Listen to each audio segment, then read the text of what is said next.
All right, welcome to the big board or whatever we call it. Going to enjoy that fan in the background. Not that it's distracting at all. Uh, Even I'm having a hard time not looking at it.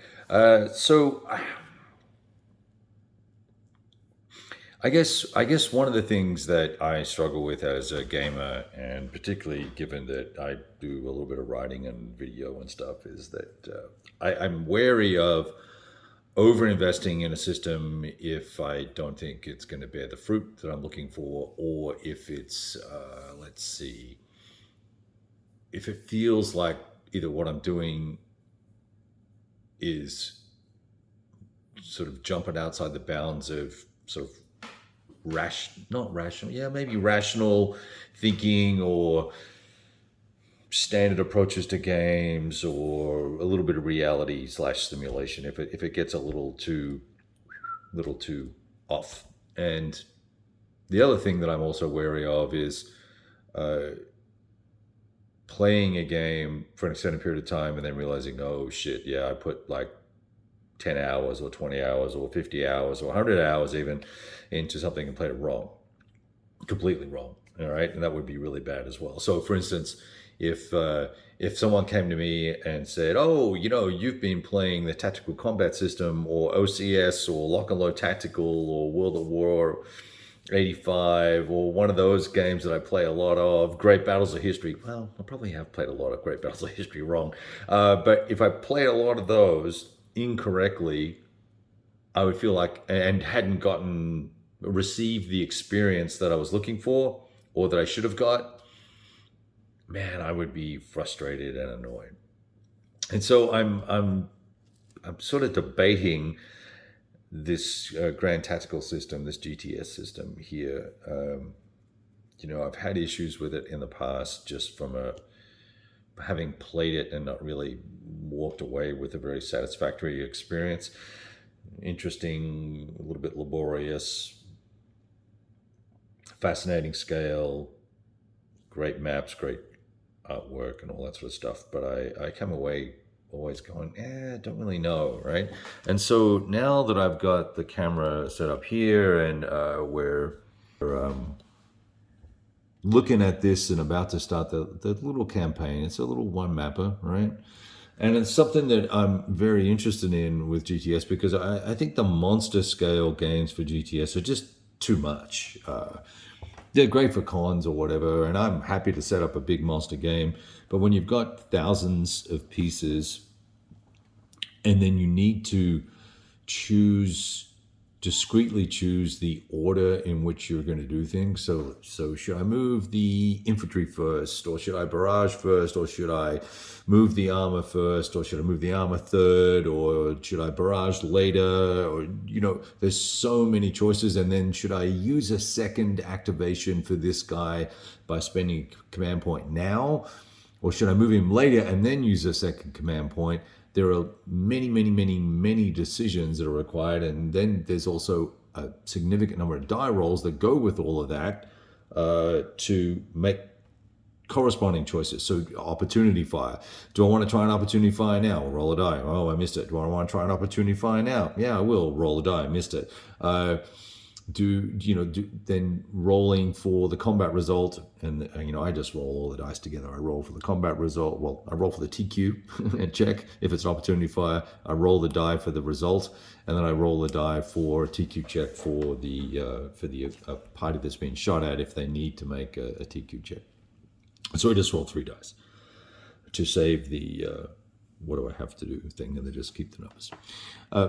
But now that I'm learning the game myself as opposed to leaning on others to show me and or watching vicariously, I've got I've played Montpellier, and I've played the British Beaches, a couple of scenarios from that, and I've played, well, I didn't really play, I just kind of hung out with the guys and looked up rules with them and stuff for a day for the Mercury game. And now that I'm playing this by myself, I'm thinking, wow, this is a great scale for company scale battles. 1 or 2 maps, I think, is really a nice, manageable amount of counters, manageable amount of decisions to make in a given turn for a given number of chit activations. There's not going to be this huge pile of 20 chits in a bucket that we've got to be pulling for to try and move the game along and all this sort of stuff. So I'm thinking this is going to be great, right? So I played the little opening scenario, and now I realized that I played that opening scenario to a certain extent incorrectly because of the line of sight rules. Now, if we've got, so how did I do that? Well, each hex is roughly 500 meters, although it's not specifically and accurately called out. But in the series rules, it says they're about 500 meters. And I know that Adam Starkweather's other system, the CSS system, like particularly the modern one that's around Fulda Gap, is wrong. All the hexes are a kilometer, but the game rules in the game says it's 500 meters. So that's like just a massive screw up there in terms of, I guess, just wrong, right? So all the ranges will be wrong and all that sort of stuff. Here, I'm hoping that that's not the case because these guys, that's been taken over. Adam's no longer involved, and so maybe I'm hoping this is all the correct scale. So line of sight. In the series rules, it's not. I guess it is clear, Kevin, because it says. Let me pull the rule and read it to you.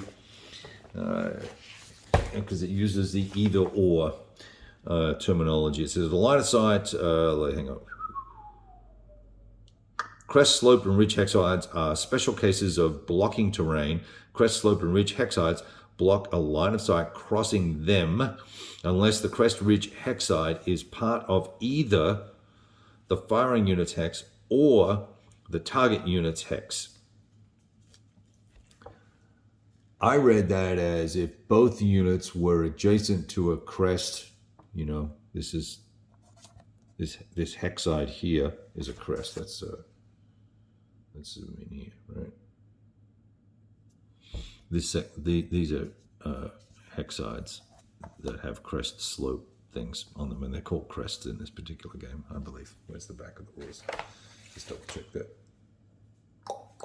They are called, they're called slopes. All right, so they're slopes. Slopes without ups and downs. They're just slopes. So we're assuming it's rolling terrain. So what that rule says, or what I thought it said, was that I could shoot from here to. Let me. Where's a good example? Here we go. I'll move the camera. Hang on a second. Hopefully it won't tip over. So, in perfect world, assuming these both have the range, I could shoot from here to here because they both are adjacent to the crest. That's not the case. Because in the series, in the module rules, it's very specific and in fact calls out the fact.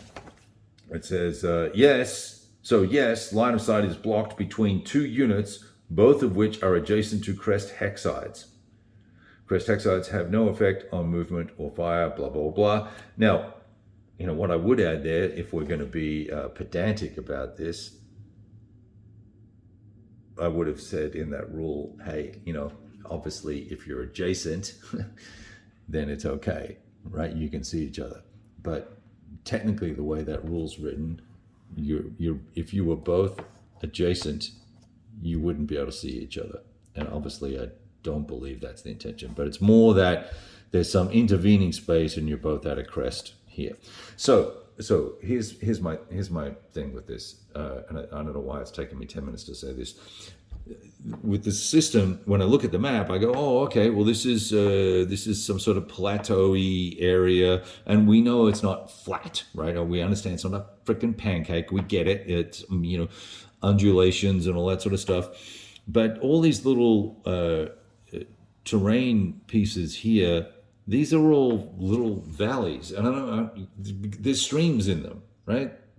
They're depressions or valleys, or they're not ravines. That's not the right word. Gullies, perhaps, or whatever the case may be. So it is conceivable that from A to B, from A to B, from A to B, from A to B, from A to B, A to B, A to B, that you could see across this 500 meters of lower terrain here. because there's no elevation levels or anything, any of that. I got it, and I'm cool with that. But the map is trying to give you some sort of 3D perspective, and then it kind of turns around and says, yeah, but you can't see. So the net result of that is, interestingly enough, the Germans enter here. They can saunter down this little road in column, and if they go this way and go stay out of range, this has got a 2 range, right? So this guy can't see here, certainly can't see there, and can't see there. Well, it's a range 2, 1, 2. Yeah, so he can't see there. So I can drive all the way around here. Now, if we get to here, these units were here. This guy has a range of 2. Well, he can't shoot here because I enter this hex. I'm in range. When I leave the hex, I'm out of range.